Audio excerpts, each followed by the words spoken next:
Dalam satu dekade terakhir, kita saksikan terjadi perubahan besar dalam dunia fashion muslim di negeri ini, khususnya busana muslimah.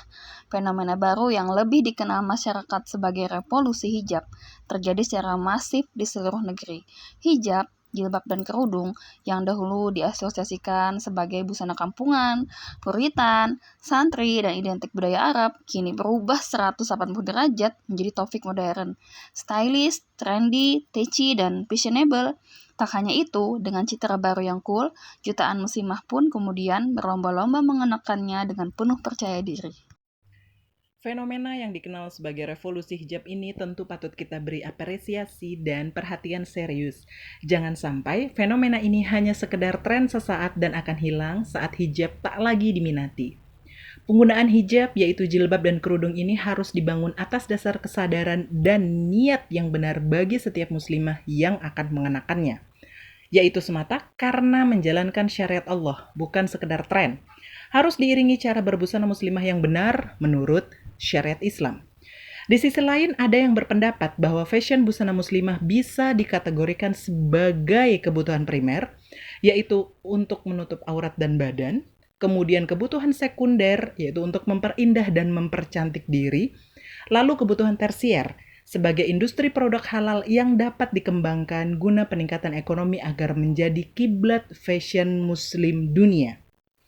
Dengan demikian, menurut pendapat ini, pengembangan fashion busana muslimah haruslah menggunakan perspektif wasatiyah, yaitu sikap pertengahan, mengikuti pendapat moderat, dan mengedepankan model yang fashionable dan estetik. Benarkah pendapat demikian? Bagaimana syariat Islam memandang persoalan ini, dan bagaimana kriteria fashion busana muslimah dalam kajian fikih Islam? Assalamualaikum warahmatullahi wabarakatuh. Waalaikumsalam warahmatullahi wabarakatuh. Iya, halo sahabat OBP, balik lagi sama kita berdua di OBP, obrolan bawah pohon.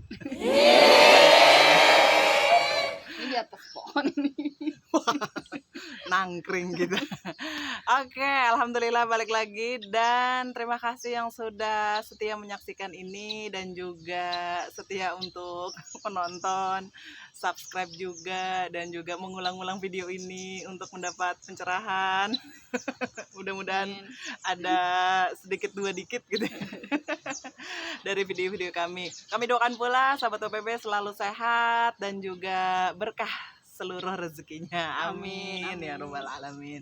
Oke, sahabat, tadi udah disimak ya tayangan yang sebelumnya di video ini juga sih, tentang pembahasan yang mau kita obrolin kali ini, yaitu tentang fashion muslimah. Seperti kita tahu, namanya fashion itu udah apa ya, jadi tren. Kira-kira 2024 itu trennya kayak apa? Tunggu aja. Warna-warna yang tren gitu kan. Kalau kemarin kan sempet tuh sage warna-warna pastel, kemudian itu sempat jadi booming. Nah, kalau warna nanti kita tunggu di 2024 para fashion designer itu ngeluarin apa. Tapi sebagai muslimah, kalau fashion itu tetap harus sesuai dengan koridor syara, yaitu koridor yang Allah turunkan di dalam Al-Quran. Bagaimana sih seorang muslimah itu harus berpakaian, apalagi ketika keluar rumah. Nah, ini dia. Jadi luar biasanya Islam itu Bu ya, nggak pernah membatasi bagaimana seorang manusia itu beraktivitas di dalam rumah, iya, apalagi kalau seorang perempuan, dan berkiprahnya perempuan di luar juga sangat ditunggu oleh masyarakat.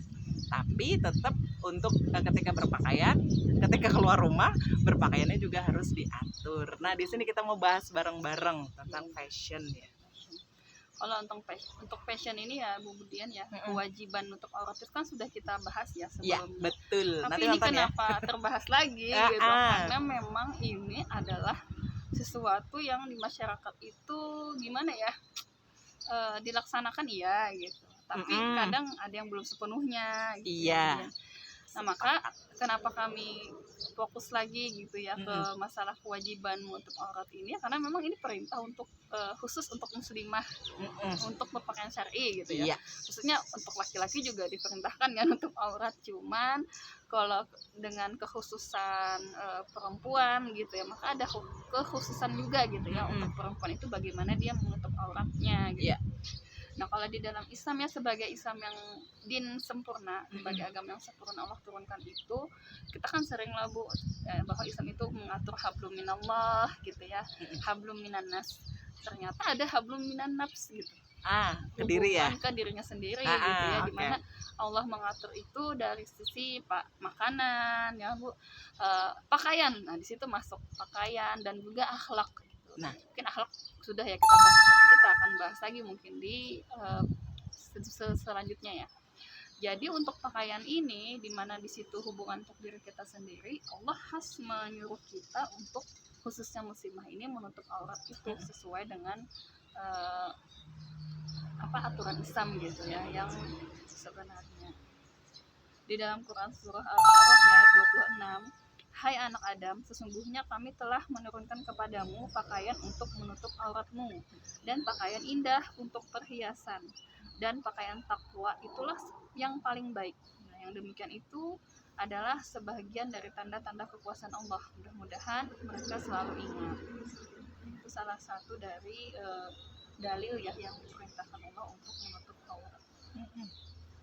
Jelas ya di sini aturannya jelas dari Islam. Jadi kalau di tadi di awal menarik nih, Islam itu adalah din yang sempurna. Mudah-mudahan ini jadi pegangan bagi kita semua sebagai seorang muslim, bahwasanya dengan sempurnanya aturan Islam itu segala macam aktivitas kita, dari mulai bangun tidur, tidur lagi, mau aktivitas keluar ke dalam rumah, itu semuanya sudah ada aturan, termasuk urusan berpakaian. Lalu untuk kewajiban tadi ya, berarti kan ada kewajiban, ada menutup auratnya kan dia. Yeah. Nah, kalau untuk pembahasan hukum wajibnya itu sudah menjadi yang kita pahami gitu ya.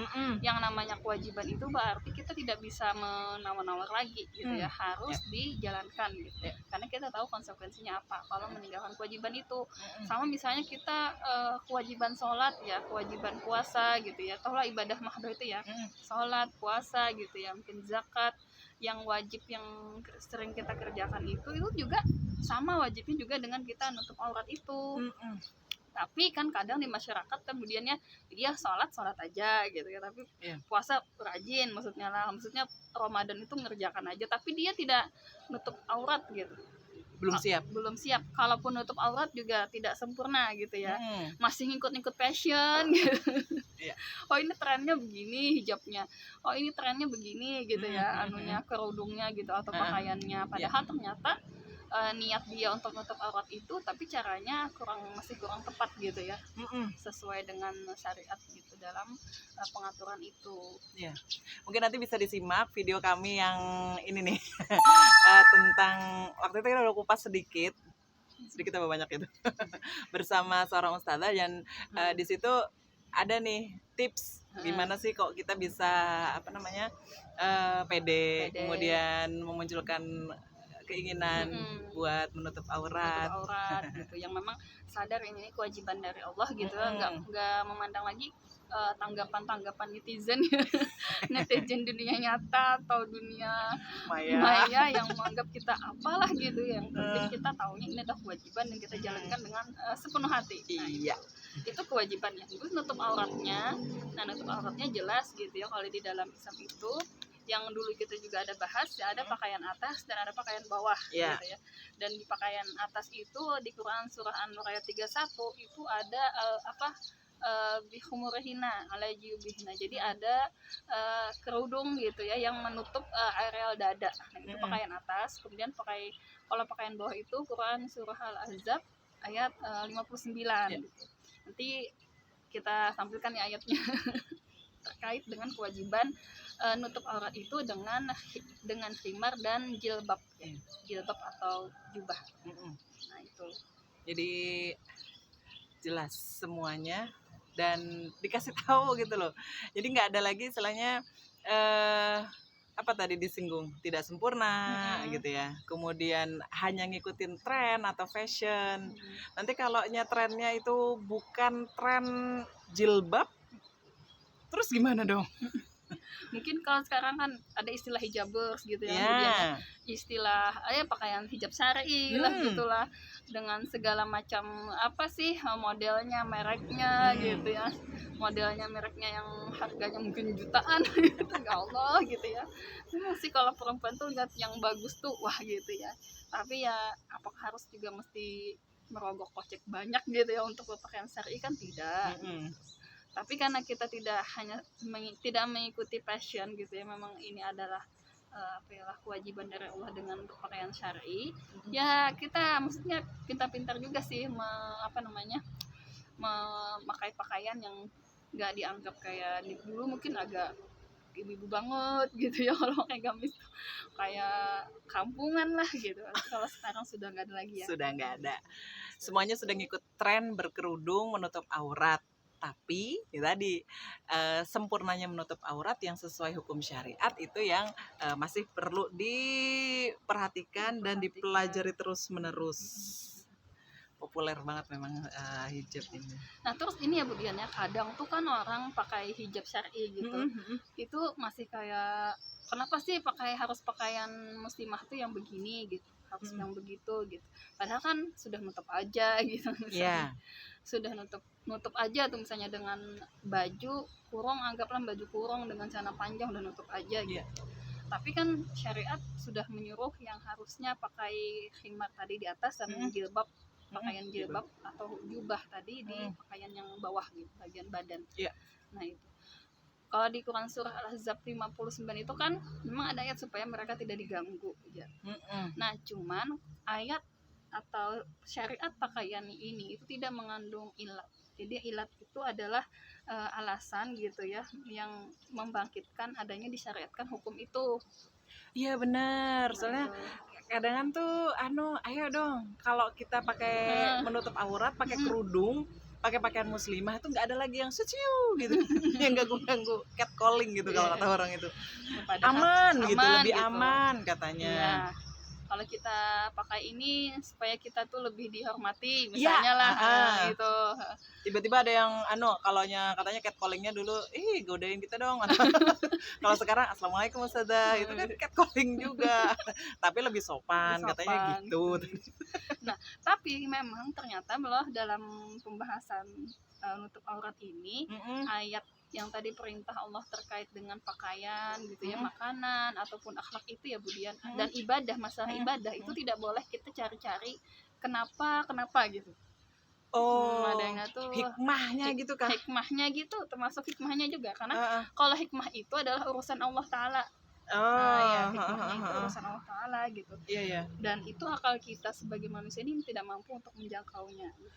Kenapa kalau kita ini kan kalau harus ada ilat, berarti kalau misalnya pas penyebabnya itu hilang gitu, maksudnya supaya kada diganggu, tapi ternyata apa harus nunggu aman dulu gitu ya, kita harus berjilbab gitu, atau mungkin pas itu tetap diganggu, berarti salah ya perintah untuk menutup aurat nih, ternyata masih diganggu juga. Kan itu kan gitu.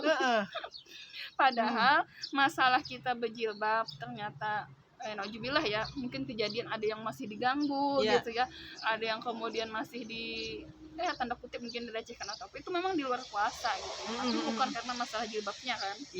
Nah itu masalah, jadi kan masalah keamanannya memang di wilayah itu yang belum terjaga. Betul. Tugas kita berarti balik lagi di awal tadi, sebagai Islam sebagai din yang sudah sempurna, kemudian itu mengatur seluruh kehidupan kita, maka konsekuensi kita adalah kita ngikut aja dulu.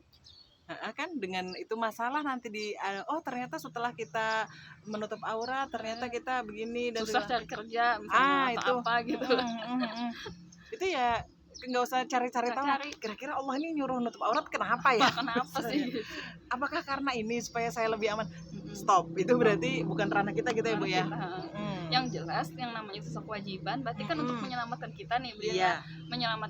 Menyelamatkan kita dari sesuatu yang itu malah mengandung kemurkaan Allah gitu. Karena kan kebalikan kewajiban itu berarti kan yang diharamkan gitu. Kalau kita membangkang gitu perintah Allah itu tadi, maka tidak ada lagi pertanyaan ini kenapa begini, sama kayak sholat juga. Kenapa sih harus sholat maghrib, kenapa harus sholat subuh, atau mungkin kita bertanya kenapa bilangannya harus 2, 3 gitu. Nah itu 4. Sudah disampaikan bahwa untuk terkait dengan ibadah, akhlak gitu, dan pakaian gitu, makanan, itu tidak usah ditanya ilatnya lagi, sebab disyariatkannya hukum tersebut. Sebenarnya hukumnya tuh sudah ada kayak kemudian, cuman ketika ada kondisinya itu, nah baru muncul hukumnya. Tapi ini kan tidak perlu melihat ilat itu, melihat sebabnya itu. Oke. Berarti sekarang posisi kita sebagai seorang muslim balik lagi, ketika sudah ada perintah menutup aurat, maka upayakan untuk bagaimana mencari tahu bagaimana menutup aurat secara syar'i seorang muslimah dengan khimar dan dengan jilbab. Perkara itu masalah warna disesuaikan dengan tone kulit kita, terserah. Tapi memang harus ini juga ya. Iya, diperhatikan. Bajunya hijau stabilo, jilbabnya kuning, ininya kerudungnya merah, jilbabnya, jubahnya hijau stabilo. Jadi tetap sisi anggunnya gitu ya, tetap diperhatikan juga. Gitu. Jadi image muslimahnya tuh yang nggak asal-asalan juga. Oke, siap. Kalau bisa, kalau masih ada pakaian-pakaian yang di rumah yang masih bisa pakai dulu. Masya Allah. Bahkan dulu itu lah Budian, waktu masih awal-awal paham masalah jilbab ini kan, kita tuh kan banyak baju kurung, banyak baju berpotongan. Dulu saking bersemangatnya waktu masih muda tuh ya disambung-sambung. Betul. Supaya jadi jilbab. Waktu utuh. Dulu sih masih agak aneh ya, berarti bahasa itu baju tambah-tambah. Tapi kalau sekarang ya kayak jadi trennya, jadi bagus gitu. Semua bisa dilakukan untuk memenuhi panggilan kewajiban dari Allah Subhanahu wa taala. Oke, terima kasih. Satu lagi Budian, kalau kita mau istiqomah, kita memang perlu sama teman yang mendukung.